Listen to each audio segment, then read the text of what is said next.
My wife thought it'd be hilarious to invite her whole family over just to hand me divorce papers on my damn birthday.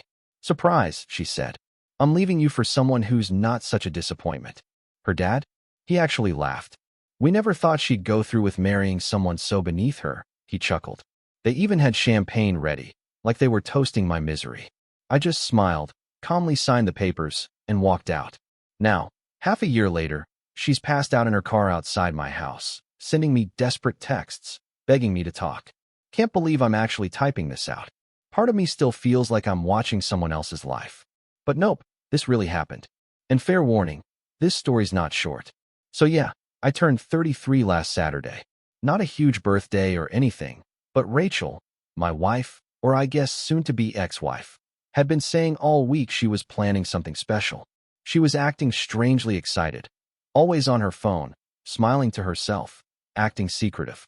Honestly, I thought maybe she was organizing a surprise party or doing something thoughtful, especially after all the crap we'd been dealing with lately. Things between us had been rough. Not screaming fights rough, but that cold silence that eats at you. We'd been married 5 years. Met in college. She was this stunning business major from a rich family. I was the scholarship guy juggling 3 jobs just to afford instant noodles. Classic setup, right? Her family never liked me. Her dad, Walter, yeah, like some 90s movie villain, always made these subtle digs about me coming from nothing. Her mom? She'd ask, "How's that little job of yours?" Even after I got promoted to team lead. And then there were Rachel's constant Instagram posts showing off our apartment. Not good enough for her family, but it was the best place we could afford while I worked overtime trying to save up for a house. She'd slap on captions about making the best of it or simple living, like we were some feel-good charity case. Always comparing us to her cousin Lena, married a hedge fund guy, living in some ridiculous mansion. Lately, Rachel had been spending more time with her family, coming home late from work events, smelling like a cologne I didn't wear. She'd smile at her phone in a way she hadn't smiled at me in a long time. I wasn't clueless. I had my suspicions. Still, I kept thinking if I just pushed a little harder, got that next promotion, maybe we'd be okay. Then my birthday rolled around. Yeah, I had to work that day, because welcome to real life. I came home, and the place was empty. Rachel had texted, saying the surprise was at her parents' house. Weird. Last place I'd ever want to celebrate anything. But I figured maybe she was trying to patch things up between us and her folks. So I drove out to their suburban McMansion.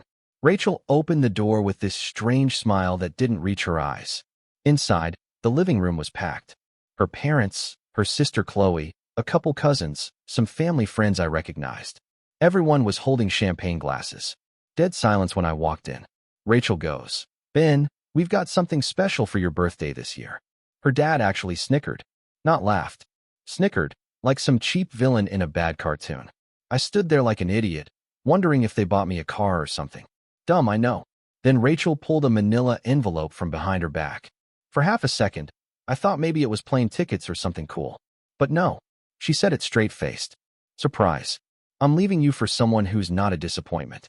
The room went quiet except for her dad, who burst out laughing. I was frozen, trying to understand what the hell just happened, when he goes, "We never thought she'd actually settle for someone like you." Glad she finally came to her senses. Rachel shoved the envelope into my hands. Divorce papers. Already filled out. Just needed my signature. Her mom popped a champagne bottle like they were celebrating a promotion, not a breakup. I don't know what they expected. Tears. A meltdown? Instead, something in me just shut off. I looked at them, all those smug faces. Looked at the woman I once thought I'd grow old with. And I felt absolutely nothing. Like I was watching it on TV. I asked Rachel for a pen. Her smile faltered. Clearly not the response she was hoping for. Her dad handed me his fancy Mont Blanc pen. I walked over to their pristine white marble counter, laid the papers out, and signed every page, without saying a word. Nobody said anything. The only sound was my pen scratching the paper and someone awkwardly clearing their throat. When I was done, I looked straight at Rachel and said, "Thanks for the birthday present. Best one I've ever gotten." Then I walked out. Didn't slam the door. Didn't yell. Just left. And the look on their faces when I didn't fall apart? Honestly, it was almost worth the whole train wreck. I got in my car and just drove. No idea where I was going. Ended up at this grimy little dive bar where no one knew me. Ordered a whiskey. Then another. I sat there, staring at my phone as texts from Rachel started rolling in. Stuff like, "Why didn't you say anything? Are you really not going to fight for us? You're just proving my point by walking away." About 4 drinks in, something shifted. The shock wore off and this cold, steady anger set in. Not the kind that makes you punch a wall, the kind that plants. Because here's what Rachel and her perfect family didn't realize. I knew things. 5 years of being married into that mess of a family? You see things. Hear things. Their drunk accountant rambling at parties about creative bookkeeping. The cousin hooking up with her sister's husband.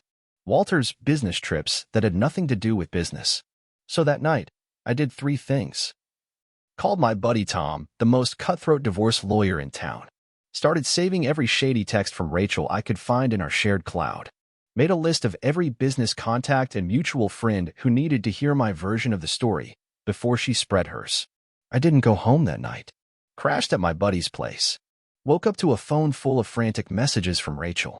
Her tone had changed. She wasn't smug anymore, she sounded desperate. She thought I'd crawl back. Beg for another chance. By noon the next day, Tom had already filed my response paperwork. I pulled my half of the money from our joint account, left hers untouched. I'm not an idiot. I even rented a storage unit and moved all my important stuff while she was out having brunch with her family, probably still laughing about how broken I must have been. It's been a week now. I've been staying in this Airbnb while I figure out my next move. Rachel's gone from smug to confused, then angry, and now she's calling me almost every hour like clockwork. Her last text said, "This isn't how this was supposed to go." Well, no kidding, Rachel. None of this was supposed to go down like that. According to Tom, I'm in a way stronger position than she expected. No kids, thank God. Most of our big assets are in my name. And then there's the proof of her affair. Oh yeah, forgot to mention she's been hooking up with her coworker Derek for months now. So much for calling me a disappointment. Irony's got jokes. That's where I'm at now, taking my time, planning my next move carefully. I'm still angry, sure. But the rage isn't wild anymore. It's cold and focused. Her family always looked down on me like I was nothing, like I didn't belong. They treated me like I was just some temporary phase Rachel would grow out of. And then they threw a party to celebrate our marriage crashing. They have no clue what's coming. Has anyone else ever been humiliated like that, in public, by your own spouse? How'd you handle it? Because I'm right on the edge between taking the high road and going full scorched earth. And honestly, scorched earth is starting to look real damn good. Update. Okay. Holy hell. You guys. I did not expect my first post to blow up the way it did. Rest in peace to my inbox. Seriously, thanks for the awards, the support, even the folks who DM'd me their divorce lawyer recs. Respect. So, it's been 2 months since the birthday from hell, and a lot of you asked for an update. Buckle up, this story got a few more twists. Let's start with what I found just 2 days after I made that first post. I was digging through our shared cloud storage, downloading any photos I wanted to keep before Rachel could go in and wipe them. Then I spotted a folder named Work Presentation. Weird timing, it was created right around when she started acting shady. Now, since I was already feeling like a suspicious bastard, I clicked on it. And it wasn't a presentation. Nope. It was a collection of hundreds of screenshots, text between Rachel and Derek. 7 months worth. Pet names, hotel plans, enough damn emojis to open a digital farmer's market. Pro tip, if you're cheating on your husband, maybe don't save all the receipts to a shared cloud folder. Just throwing that out there. There were selfies of them at the same places she claimed she was working late. Turns out, those Thursday night quarterly report reviews were less spreadsheets and more Derek's apps. I forwarded all of it to Tom, my beast of a divorce attorney, who just replied, "Christmas came early." The guy is savage. And I love him for it. That was just the first big find. After I got past the initial wave of holy crap, I made 3 decisions. Get my life back on track instead of just chasing revenge. Let Tom handle the divorce while I stayed as far away from Rachel as possible. Quietly build a new life, one she'd regret walking away from. The apartment we used to share had too many memories, and not the good kind. So I found a short-term rental. Nothing fancy, but it had a little balcony where I could actually see stars at night. First night there, I cracked open a beer, sat outside, and looked up. I realized I hadn't felt that kind of peace in a long time. Started hitting the gym regularly. Not just for a revenge body, though. Let's be honest, that was part of it. Mostly, I needed a place to dump all the anger. At first, I could barely lift anything. My arms were shaking like cooked spaghetti. But now, I'm finally seeing some muscle show up. Turns out, heartbreak can be fuel for biceps. Meanwhile, the divorce proceedings have been interesting. Rachel assumed she'd walk away with half of everything plus alimony. She claimed she gave up career opportunities for the marriage. Tom straight up laughed when she said that. Hard to prove career sacrifices when you've spent your workdays sexting your coworker instead of doing actual work. The affair evidence? That was our ace in the hole. Rachel's family had always painted themselves as these squeaky clean community leaders. Her dad, Walter, is always out there on LinkedIn preaching about family values and integrity in business. The second they realized Rachel's affair might go public in court, they changed their tune real fast. Suddenly, they were very open to settling on our terms. Then came a weird moment. I was at our old apartment, grabbing the last of my stuff, and Rachel showed up out of nowhere. First time I'd seen her since she handed me the divorce papers like a birthday balloon. She looked different. Hair all messy, wearing sweatpants, not her usual vibe. She launched into this speech about how she'd made a mistake, how Derek wasn't who she thought, and maybe we could give it another shot. I didn't say much. Just walked right past her with my box and told her to have her lawyer talk to mine if she had anything else to say. The look on her face? Like she couldn't believe I wasn't jumping at the chance to take her back. It was priceless. So here's where things stand now. Divorce is almost wrapped up. No alimony, thank you, evidence. We're selling the apartment and splitting the money. I let her keep most of the furniture. I'm starting over anyway. I've reconnected with old friends Rachel never liked. Remember my buddy Jason?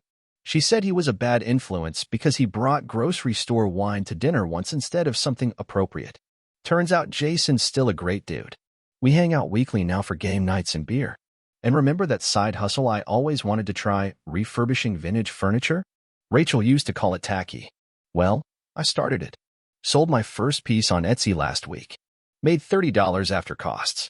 It wasn't much, but man, it felt amazing. And here's the kicker. Rachel's family business, high-end real estate development, is hitting some bumps. One of their big commercial projects just lost its main investor. Funny timing, since I just had lunch with an old college buddy who now works for that investor's company. Did I mention anything about Rachel's family? Nope. Did I accept his LinkedIn connection request after lunch? You bet. Oh, and get this, Rachel's sister Chloe reached out last week. She was always the only halfway decent one in that family. Said Rachel's a total wreck now. Apparently, Derek dumped her right after Walter tried to pull strings to get him a better job at their company. Turns out, Derek only wanted Rachel for the family connection. Shocking, I know. Rachel's once busy Instagram? Silent. No more #bless selfies or inspirational couple quotes. Meanwhile, I've been posting the occasional update, nothing flashy. Just hikes, a few furniture projects, some nights out with good friends. Just life. A simple, real one. And for the first time in a long while, it actually feels like mine. A few nights ago, I noticed Rachel's best friend accidentally liked one of my Instagram posts at 3 a.m. Unliked it a few seconds later, but yeah, they're definitely watching. Last night would have been our anniversary. I was just out on the balcony, scrolling through Twitter, actually feeling pretty okay for once, when my phone lit up with a text from Rachel. I know you probably hate me, but I can't stop thinking about what we could have had if I hadn't screwed it all up. I miss your awful jokes. I miss how you still made coffee for both of us even when we weren't speaking. The apartment feels so empty now. Then she wrote, Derek was a mistake. My family was wrong. I was wrong. Please, can we just talk? I'm not above begging anymore. I stared at that text for a solid hour. Typed and deleted at least 15 different replies. In the end, I just set the phone down and went to bed. 3 months ago, I would have killed to hear something like that. Now, I don't even know what I want. The anger's still there, but it's changed. It doesn't own me like it used to. When I woke up the next morning, there were 5 more messages from her. Each one a little more desperate. The last one read, I'm parked outside your building. Please come down. Sure enough, I peeked through the blinds, and there was her white Audi, just sitting there in visitor parking. She was staring up at my apartment window. I closed the blinds and made myself a cup of coffee. What would you do? Part of me wanted to hear her out. Another part knew that cracking that door open even a little might undo all the progress I've made. And yeah, I'll admit it, a small, petty part of me wanted her to feel exactly what I felt that day in her parents' living room. Life's a weird thing. 3 months ago, I thought I'd hit rock bottom. Now I'm starting to believe that what's coming next might actually be better than what I had before. Final update. Never thought I'd be writing a third update to this wild story, but hey, life's got a sense of humor. If you're new here, check the old post for the full breakdown. Quick summary. My ex-wife, Rachel, handed me divorce papers on my birthday in front of her whole family, who literally popped champagne to celebrate me getting dumped. Classy stuff. It's been 6 months since that birthday ambush. A lot's changed since then. I moved out of the short-term rental and into a real house. It's nothing big, just a modest 3-bedroom in a quiet neighborhood. But it's got a yard, which means I can finally get a dog. More on that later. The divorce was finalized 3 months ago. Barely a peep from Rachel's side once Tom showed them the receipts. Her family lawyer folded faster than a dollar store lawn chair. The furniture side hustle? It's actually going okay. Not quitting my day job anytime soon, but it covers my caffeine habit and Netflix subscriptions. I've got a few regular customers now who actually ask for my style. Still blows my mind, considering Rachel used to call it garage sale junk. Anyway, this all leads to last Thursday. It was a normal night. Ordered a pizza. Started binging that new Netflix series everyone's been talking about. Honestly, mid at best. But I'm too far in to quit now. Around 12 o'clock, my Ring doorbell pinged. Figured it was probably one of the drunk neighbors again mixing up houses. Nope. Rachel's car was parked across the street. Lights off. Just sitting there. At first, I thought maybe she dropped someone off. But it didn't move. Not for over an hour. I did what any normal person would do, ignored it, and went to bed. But I couldn't sleep, not knowing she was still out there. Around 2 a.m., I checked the camera again. She was still there. That's when the text started rolling in. Ben, please. I know you're home. Just 2 minutes. I've been trying to reach you for weeks. Please answer. I made a huge mistake, and the one that actually got me out of bed. I've been sleeping in my car for 2 days. I have nowhere else to go. I went to the window. Sure enough, she was reclined in the driver's seat of that white Audi, same one her dad bought her for her 24th birthday. The one she once called entry-level, even though it cost more than I made in 6 months back then. I thought about leaving her out there, letting her enjoy the car camping life. But I'm not a monster. So I threw on some sweats and a hoodie and walked outside. The look on her face when I knocked on the window? Brutal. Her makeup was smeared, hair unwashed. She looked like she hadn't changed clothes since that last filtered Instagram post from 3 days ago. She scrambled to unlock the door and practically fell out trying to talk to me. First thing I noticed was the smell, not body odor. Just that stale fast food and hopelessness scent you get when you've been living out of your car. Second thing? She'd lost weight. A lot. Rachel was always thin, but now she looked borderline gaunt. She started talking right away. Rambling. Crying. It took me a second to even make sense of it all. Turns out, good ol' Derek wasn't just cheating with her. He'd also been leaking insider info from her family's business to competitors. When Walter found out, he fired Derek. And Derek? He dumped Rachel and vanished, taking a bunch of confidential files with him. But wait, it gets better. Rachel had been covering for Derek at work, tweaking reports to make him look good because she was in love. When the truth came out, Walter had enough. Cut her off. Completely. No job. No family money. No fancy apartment. She spent the last few weeks couch hopping with friends, but eventually burned all her bridges. Last roommate kicked her out for not paying rent. That's how she ended up in her car outside my place. I asked why she didn't just go back to the McMansion. That's when she hit me with the final twist. Her dad's company? Under investigation. Apparently, Derek handed over evidence of shady financial dealings. Walter had been cutting corners and cooking books for years. Now the authorities are involved, their assets are frozen, and the whole family's been forced to downsize while the investigation drags on. I won't lie, the karma was chef's kiss. I let her come inside. Not because I'm thinking about taking her back, hell no. It was cold out, and I wasn't about to let someone freeze in their car, even if that someone was Rachel. She stepped in and immediately burst into tears, this time over how nice my place looked. It's not even that fancy. Just regular furniture, a couple plants I've managed not to kill. But I guess compared to sleeping in an Audi, it probably felt like luxury. We sat at the kitchen table. I made coffee, and she started talking. She sat at my kitchen table, and everything just poured out. Turns out, her parents had pushed her into filing for divorce the moment they found out about Derek. They convinced her she could do better, trade up, take half my stuff, and move on. They even planned that birthday ambush to humiliate me into signing quickly, thinking I wouldn't put up a fight. Rachel said she realized within weeks she'd made a huge mistake, but her pride wouldn't let her admit it. And then she actually said, "I kid you not, I thought you'd fight for me." That's when I laughed. Not in a cruel way, just because of how absurd it was. She humiliated me in front of everyone I knew, called me a disappointment, gave me divorce papers on my birthday like it was a party favor, and expected me to beg her to stay? To write some tear-streaked love letter about how I couldn't live without her? I asked her flat out, "What do you want from me now?" That's when she finally said it. She wanted to try again. She'd changed. She'd grown as a person. All in 6 months, apparently. Problem was, she had nowhere to go. No job. No money. Her fancy degree didn't mean much without daddy pulling strings. She thought maybe she could crash with me, while we figured things out. I let her finish. Then I did something that surprised even me. I thanked her. I thanked her for ending our marriage, for showing me exactly who she and her family really were, for forcing me to rebuild my life on my terms this time. The last 6 months hadn't been easy, but they'd been freeing. For the first time since college, I was making choices based on what I wanted, not what would make her happy or impress her family. She just stared at me like I'd grown another head. Then came the tears, the bargaining, the anything to fix this talk. She admitted she never appreciated what she had. I told her she could stay the night. Just one night. It was late, and I wasn't about to send anyone out to sleep in a car.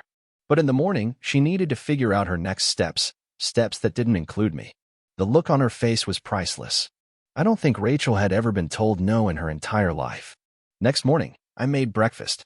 Not to be nice, just because that's what decent people do. While we were eating, her phone rang. She put it on speaker, probably out of habit. It was Walter.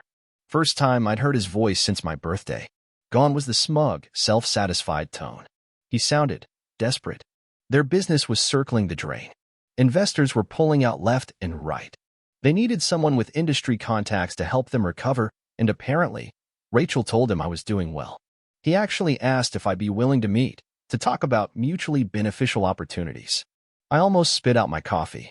This was the same man who laughed at me for being beneath his daughter. Now he was practically begging me for help. Rachel looked at me with this mix of hope and embarrassment. I told Walter I wasn't interested in working with him, but I did know someone who might be able to help. Her name's Elise. She's the woman I've been seeing casually for about a month now. No labels, just friends so far, but honestly, the most grounded relationship I've had in years. She's a pro at helping struggling companies rebuild their brand and public image. There was this long pause. Then Walter asked for her contact info. I gave it to him, told him good luck, and ended the call. When I looked at Rachel, I could see it hit her. Not only was I not taking her back, but I'd already started to move on. She left about an hour later with a small backpack and an Uber to her sister Chloe's place. Chloe had agreed to let her stay for a bit. As Rachel stepped out the door, she turned and asked me one last thing. "Do you think you'll ever forgive me?" I told her I already had. Not for her. For me. Holding on to all that bitterness was just exhausting. And I had better things to do. Like refinish some furniture. And finally adopt a dog. Speaking of which, meet Boomer. He's a 3-legged rescue pit bull I picked up last weekend. Yes, tax included in post. He drools on my couch and steals my socks. But he's easily the best decision I've made in years. So yeah, that's the end of the Rachel saga.